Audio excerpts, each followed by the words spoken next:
Okay, here we go.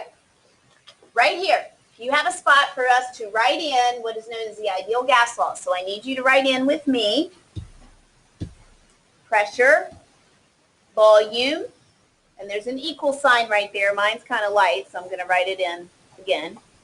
N, little n, R is a gas constant, and I've given you both of those R values right here. There's two different R values because there's two different pressure units we're going to see with the ideal gas law, atmospheres and kilopascals.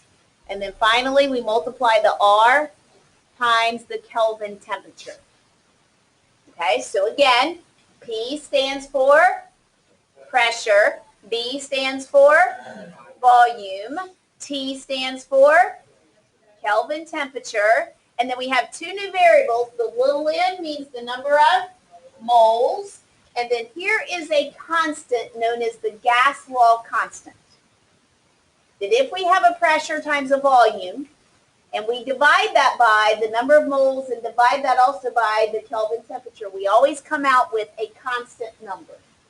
That tells us that there's a direct and indirect relationship between pressure, volume, moles, and temperature for gases. We've already looked at the relationship between pressure and volume. We've looked at the relationship between volume and temperature. We've looked at the relationship between pressure and temperature. We just haven't incorporated the mole guy. Moles and temperature have an indirect relationship. Just like pressure and volume have an indirect relationship, moles and temperature have an indirect relationship.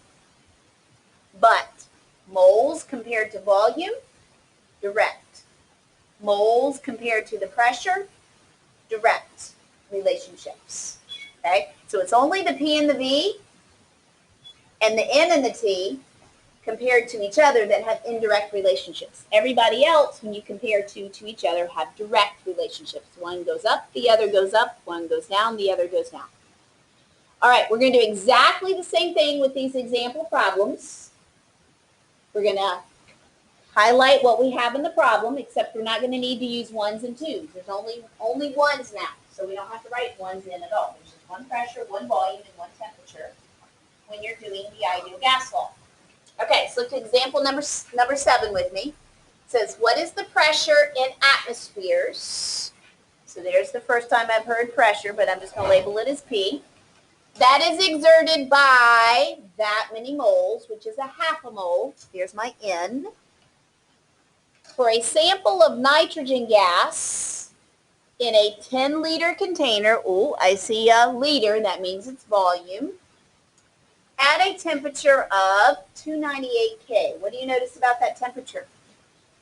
It's already in Kelvin. You don't have to add 273. Okay, so the one thing I do have to give you in these problems, you don't have to memorize it, is the R value. And that's a huge red flag that says this is a inert problem. If I give you an R value, that means it has to be a inert question, not a P1V1 T2 equals P2V2 T1. Okay, so what do I want you to do over here? I want you to come over here. We're going to do inventory. What is my pressure? Question mark. N is going to be 0.500. MOL is my unit. My volume, my V, is 10 liters. Okay. I will. Okay, I'll just sit there until you. Thank you. Okay. And then my T is 298. So T is 298 K. Okay. So I've written down my P, which is unknown, my N, which is the number of moles, my V, which is my volume, and my T, which is my temperature. Now this is what I'm going to let you do. Because that R value is sitting right there, let's cancel out units. Let's cancel out units. See how moles is here and moles is here? Cancel them out. See how liters is here and liters is here? Cancel them out. See how Kelvin is here and Kelvin is here? Cancel them out. So what's the only unit left in your R? Atmospheres, what are you going to do to him? Circle him. Thank you, Ashley. You're going to circle him so you don't forget that that's your unit at the very end. Okay, here's the equation. Here are my numbers with my R. Let's plug all my numbers in and solve for my P. Okay, so I'm going to write down my P, and I'm going to write down my V of 10. Set that equal to, Daquan, you're missing out. 0.500. My R, just write in that number, it's 0.0821. 0.0821. And then my temperature, remember it was already in Kelvin. Kiara, are you missing out too? Big time.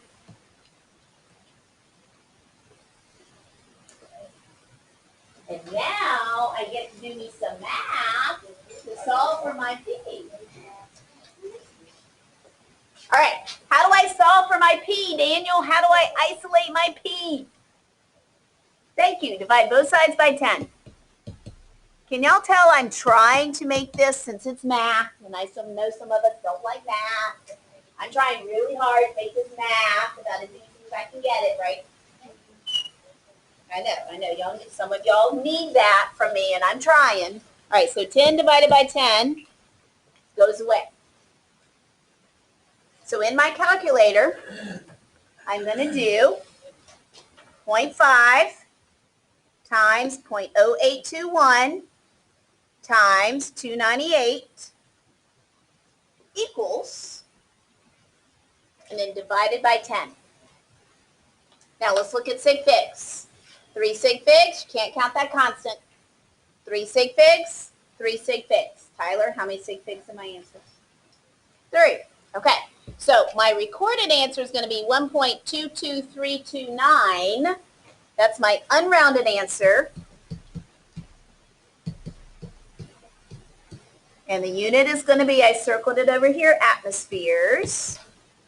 Okay, if I round that to 2 sig figs, I just take off the 3, the 2, and the 9, yes? So my answer is 1.22 atmospheres. Okay? Yes?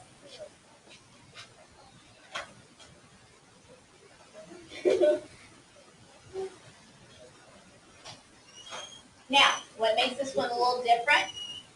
You only have one of everybody. Did I cross out the what? No. That's my pen is sitting over there. No. And the fact that you've got to use this number that's got all those units. But notice, I helped you take off the units except the one you need.